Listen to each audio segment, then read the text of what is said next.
Hello and welcome to a special bonus episode of Stories for Wonderful Children. This story is a little different, told only this week, so you'll notice that the children are older, but I promise you they're no less wonderful. Enjoy the story.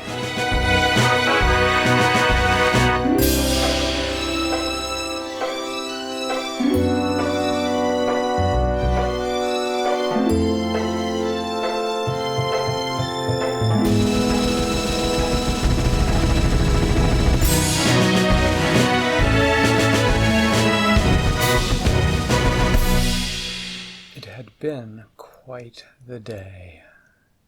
It had started as soon as he had gotten up, with getting to open some of his birthday presents. Most of his birthday presents had been exactly what he had asked for, which was Lego. Now, Katie, if you were going to give someone Lego for their birthday, what sort of Lego would you give them? Probably a Lego thing that it was of something that they were interested in. Well, like what?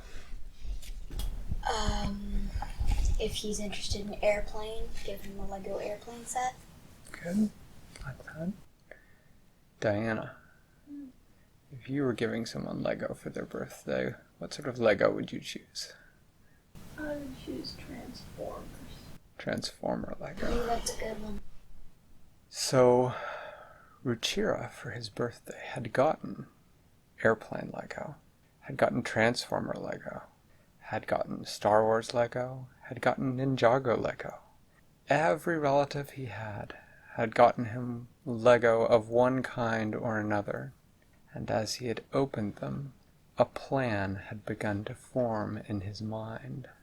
And so, once he had opened his Lego, and had his breakfast, and hugged his mom as she left for work at the hospital, Ruchira had started on his birthday project. He had disappeared into his room with all of his Lego, and he had worked on this project.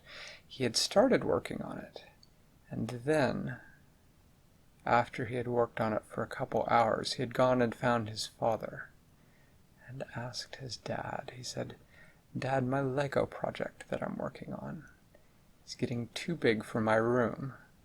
Is it okay if I build it out in the garage for a little while?" And his father had said, "That's fine, Ruchira.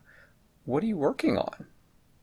And Ruchira had said, "It's a project." "What sort of project?" his father had asked. "It's a birthday project," Ruchira had said.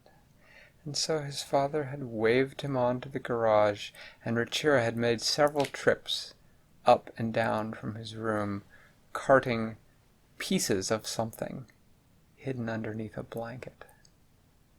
And then, later in the day, his father had seen Ruchira going out into the backyard, carting more pieces of something, as well as a bag of M&Ms. And finally, Ruchira had decided his project was finished.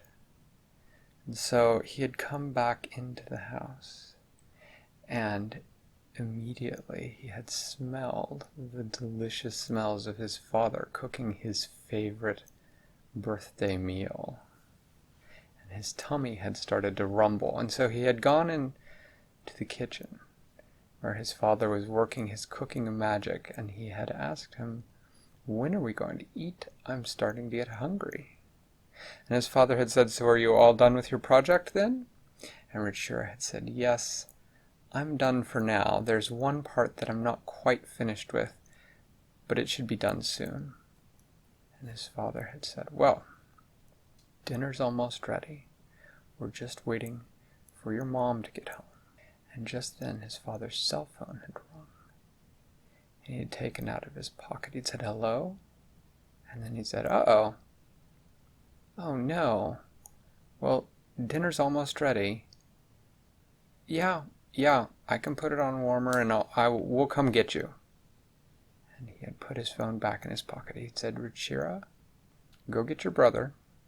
We've got to go get in the car and get your mother. Her car has had a dead battery and had to be towed, and so we have to go pick her up from the hospital.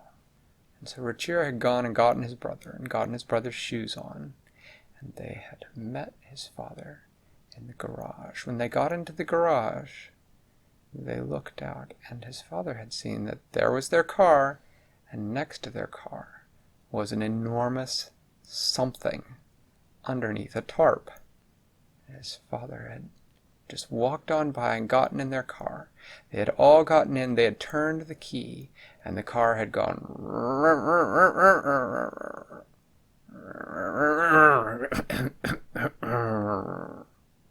Oh no.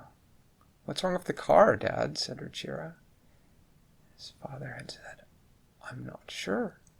It was running fine yesterday. And Ruchira had said, It's okay, Dad. I've got my project. And he had hopped out and gone to the tarp and pulled it off, and underneath it was an enormous Lego truck. Now, Ruchira had built trucks before, but this was not just a truck. This was a truck. It was enormous.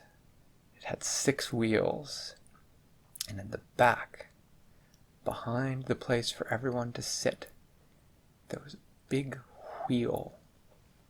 His father had gotten out of the car, holding his little brother, and said, What's the wheel in the back for, Ruchira?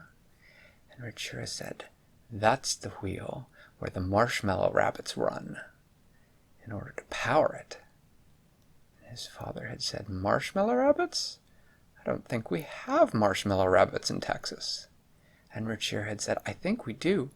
I set a trap for some out in the backyard. Let's go see if they're there. And so they had gone out in the backyard, and there was a trap. And inside the trap there was a little cup with M&Ms behind clear plastic, and inside the trap there were a good 15 or 20 marshmallow rabbits hopping around. It was hard to tell how many there were, really, because they were hopping around so busily. And Ruchira said, See?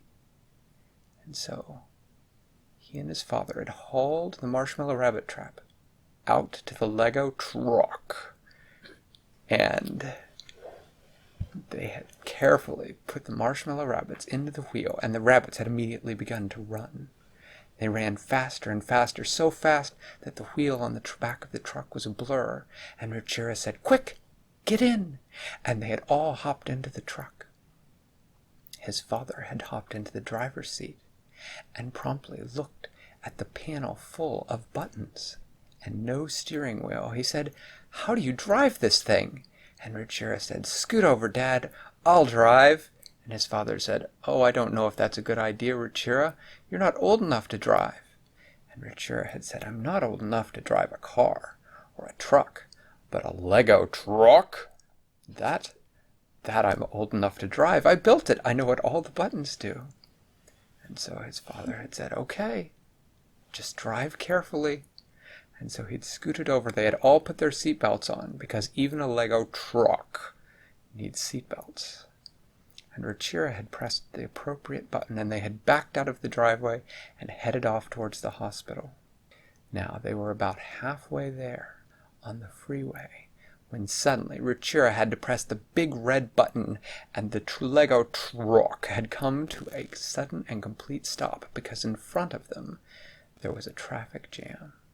As far as they could see, the traffic was stopped, and Ruchira's tummy rumbled. It was his birthday. His birthday meal was warm and waiting for him at home, and between him and his mother and his birthday dinner was this traffic jam. His father pulled out his phone. He said, I'll have to call your mother and tell her we'll be late. And Ruchira said, No, it's okay, Dad. There are still buttons we haven't used.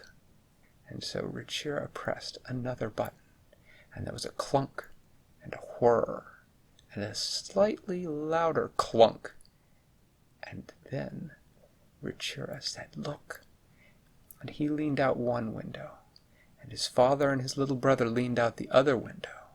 and above them they could see that the Lego truck had now sprouted a helicopter rotor on the top of it. And his father said, "Can this thing fly?" And Ruchira had said, "Well, almost." "How does something almost fly?" his father asked. "Well," said Ruchira, "it can fly, but marshmallow rabbits don't supply quite enough power to get it off the ground." "Well, then how are we going to get over this traffic jam?" said his father. "Don't worry," said Ruchira. "I brought the rest of the M&Ms." "What are you going to catch with M&Ms now?" said his father. "Well," said Ruchira, "the best way to power a flying Lego truck is with chocolate peregrine falcons." "And," said his father, "those like M&Ms?" "Of course," said Ruchira. "Chocolate peregrine falcons love M&Ms better than just about anything else. Watch." And he stuck his hand out the window with a big handful of M&Ms, and he tossed them way up into the air. And then they heard the sound, this sound, which was all the M&Ms just falling back down and hitting the roof of the truck and the highway. "I don't see any falcons," said his father. "They must not have seen the first throw," said Ruchira. "I'll throw some more." And he reached into his bag of M&Ms, and he tossed them up into the air. And again you just heard the sound, patter, patter, patter, patter, of M&Ms hitting the roof of the truck and hitting the highway. "Okay," said Ruchira. "Last handful." And he reached into the very bottom of his M&M bag, the very last of them, and he threw them up in the air, and they waited, and they did not hear the sound of them hitting the ground. And Ruchira's father stuck his head out the window, and he looked up, and mounted on that rotor on the top were a dozen dark brown birds, and they were flapping their wings, gripping the rotor in their raptor claws, and the rotors of the Lego truck began to spin faster and faster, and it rose up into the air over the traffic jam, and Ruchira pressed the appropriate button, and they steered their way to the hospital. And there they picked up his mother, who was standing there, looking very surprised to see them all arriving in a flying Lego truck, because the flying Lego truck had not been there when she had left for work that morning. "Well," she said, "this is certainly a birthday surprise." "Get in, Mom," said Ruchira. "Dinner's getting cold." And so his mother had gotten in, and they had driven back home just as fast as you please, and dinner was not cold, I am happy to say. It was still warm, and ever so delicious. And that was a birthday worth remembering. And that's the end. Thanks for listening to Stories for Wonderful Children. I created, told, and edited today's story. Questions and witty commentary were supplied by my children. The music was composed by Brandon Thompson. If you enjoy the show, please tell someone about it, or leave a review on your podcast provider. Our email is storiesforwonderfulchildren@gmail.com. You can also contact us on Facebook or Twitter. I'll see you next time.